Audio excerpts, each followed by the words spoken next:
বায়োলজির মধ্যে বায়োডাইভার্সিটি প্রথম চ্যাপ্টারটা আছে, এটা সম্পর্কে আজকে আলোচনা করব। বায়োডাইভার্সিটি সম্পর্কে জানতে হলে আগে বায়োডাইভার্সিটির মিনিং জানতে হবে। বায়োডাইভার্সিটি অর্থাৎ তার হচ্ছে জীব বৈচিত্র্য। জীব বৈচিত্র্য মানে কি? জীবের মধ্যে যে বিভিন্নতা দেখা যায়। বৈচিত্র্য কথার অর্থ হচ্ছে বিভিন্নতা। তো প্রত্যেকটা জীবের মধ্যে আলাদা আলাদা তার বিভিন্নতা থাকে। প্রত্যেকটা জীবের মধ্যে, যেমন কুকুরের সাথে কখনো বিড়ালের মিলবে না, গরুর সাথে কখনো ছাগলের মিলবে না। তার মানুষের নরমাল কথা বলতে আলাদা আলাদা একেকটা জীব একেকটা তার নিজস্ব একটা ক্যারেক্টার আছে, তার নিজস্ব বিভিন্নতা আছে। এটাই হচ্ছে তার বৈচিত্র্য। তো জীব বলতে আমরা কি বুঝি? দুই রকমের জীব আছে, অর্থাৎ যাদের প্রাণ আছে। একটা হচ্ছে উদ্ভিদ আর একটা হচ্ছে কি প্রাণী। একটা উদ্ভিদ, একটা প্ল্যান্টস আছে, একটা হচ্ছে কি অ্যানিমালস আছে। তো উদ্ভিদের মধ্যে আর প্রাণীর মধ্যে যে বিভিন্নতা দেখা যায়, তাদের আলাদা আলাদা কি ক্যারেক্টার আছে, আলাদা আলাদা এদের বৈচিত্র্য আছে। এটাই হচ্ছে কি জীব বৈচিত্র্য। বৈচিত্র্য কথার অর্থ অর্থ হচ্ছে বৈচিত্র্য কথার অর্থ কি বিভিন্নতা। অর্থাৎ নর্মাল কথা বলতে গেলে জীবের মধ্যে তাদের যে বিভিন্নতা দেখা যায় তাই হচ্ছে কি জীব বৈচিত্র্য। জীব বৈচিত্র্যের সংজ্ঞাটা কি? অর্থাৎ একটি নির্দিষ্ট পরিবেশের মধ্যে অবস্থানকারী জলস্থলে বসবাসকারী বিভিন্ন যে জীব দেখা যায় তাদের মধ্যে যে বিভিন্নতা তাই হচ্ছে কি জীব বৈচিত্র্য। ডাইভার্সিটির বা জীব বৈচিত্র্যের কি প্রকার? তা এক নম্বরটা হচ্ছে জিনগত জিনগত বৈচিত্র্য, প্রজাতিগত বৈচিত্র্য, আর বাস্তুতান্ত্রিক বা ইকোলজিক্যালি।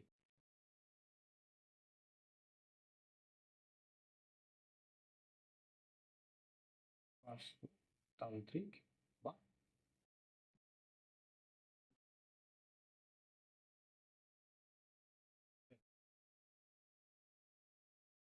তো জিনগত মানে কি? আমরা যে জিনগত বস্তুর নাম হচ্ছে কি ডিএনএ। আমরা জানি জিন জিন মানে কি ডিএনএ, অর্থাৎ বংশ পরম্পরা যা সঞ্চারিত হয় তাই ডিএনএ। তো একটা নির্দিষ্ট কি বৈচিত্র্য টিকে থাকে বংশ পরম্পরা, মা বাবার থেকে বা এক জেনারেশন থেকে আরেক জেনারেশনে কি জিনটা সঞ্চারিত হয়। তো এর একটা বৈচিত্র্য থাকে। আর একটা হচ্ছে প্রজাতিগত। প্রজাতিগত মানে কি প্রত্যেকটা গণে গণ আলাদা, তার জেনাস সেম হতে পারে কিন্তু প্রজাতি আলাদা হয়ে যায়। আমরা যদি উদ্ভিদের ক্ষেত্রে যদি ম্যাঙ্গো ধরে রাখি, ম্যাঙ্গোর মধ্যে অনেক টাইপস আছে কিন্তু মেনজিফেরা ইন্ডিকা, মেনজিফেরা ঠিক থাকবে না ইন্ডিকা, অর্থাৎ স্পিসিসটা আলাদা হয়ে যাবে। তাদের একটি আলাদা আলাদা বৈচিত্র্য থাকে। অর্থাৎ যদি আমরা যদি কুকুরের ক্ষেত্রে ধরি, যদি কুকুরের মধ্যে অনেক প্রকার কুকুর আছে, কাউ ধরলে কাউয়ের মধ্যে অনেক প্রকার কাউ আছে। তো এক একটা প্রজাতির এক একটা ক্যারেক্টার থাকে, ঠিক আছে? সবগুলো কি কিছু কিছু ক্যারেক্টার মিল থাকে কিন্তু সবগুলো মিল থাকে না। এটা হচ্ছে কি বৈচিত্র্য। আর একটা হচ্ছে কি বাস্তুতান্ত্রিক। অনেক সময় বাস্তুতান্ত্রিক থেকে অনেক কোশ্চেন আসে যে বাস্তুতান্ত্রিক কি, অর্থাৎ একটা নির্দিষ্ট এরিয়া নিয়ে, একটা নির্দিষ্ট ইকোলজি নিয়ে আলাদা আলাদাভাবে আবার তাকে কি ভাগ করা হয়েছে। এক নম্বর হচ্ছে আলফা বায়োডাইভার্সিটি, আলফা জীব বৈচিত্র্য। আলফা জীব বৈচিত্র্য কি একটা নির্দিষ্ট এরিয়া। আলফা জীব বৈচিত্র্য ডেফিনেশন যা, জীব বৈচিত্র্যের ডেফিনেশন সেম। অর্থাৎ একটা নির্দিষ্ট এরিয়ার মধ্যে অবস্থানকারী, একটা নির্দিষ্ট এরিয়া, যেকোনো একটা জায়গার নাম ধরতে পারে, এরিয়ার মধ্যে অবস্থানকারী জলস্থলের মধ্যে বসবাসকারী যে জীবগুলো আছে এগুলোর মধ্যে জীব বৈচিত্র্য দেখা যায়, তাই হচ্ছে কি আলফা জীব বৈচিত্র্য। 2 নম্বর হলো বিটা, বিটা জীব। এটা হলো দুটো আলফা মিল। অর্থাৎ একটা, আমরা জানি কি আলফা হচ্ছে একটা বায়োডাইভার্সিটির ডেফিনেশনটা, আলফা হচ্ছে একটা নির্দিষ্ট এরিয়ার মধ্যে অবস্থানকারী জলস্থলে বসবাসকারী বিভিন্ন জীবদের মধ্যে যে বিভিন্নতা দেখা যায় তা হচ্ছে কি আলফা ডাইভার্সিটি, অর্থাৎ আলফা জীব বৈচিত্র্য। ওই রকম দুটা কি জীব বৈচিত্র্য মিললে হয় বিটা ডাইভার্সিটি হয়, বিটা জীব বৈচিত্র্য হয়। তাহলে আলফা ডাইভার্সিটি থেকে বিটা ডাইভার্সিটি একটু বড় হবে, অর্থাৎ তারা কি একটু ভৌগোলিক হবে,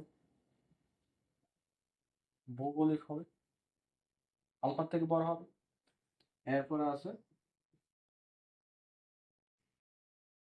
গামা, গামা জীব বৈচিত্র্য।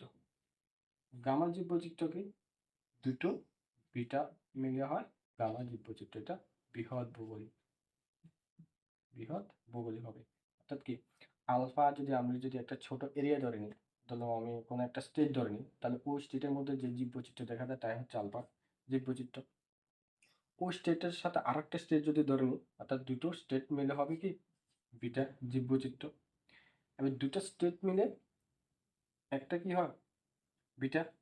ওইরকম বিটা দুটা মিলে, অর্থাৎ আমরা যদি এখানে ধরি তাহলে চারটা, টোটাল চারটা হবে স্টেট মিলে, অর্থাৎ নর্মাল কথা হচ্ছে দুটো বিটা মিলে কি একটা কি হয় গামা ডাইভার্সিটি হয়, জীববৈচিত্র্য হয়।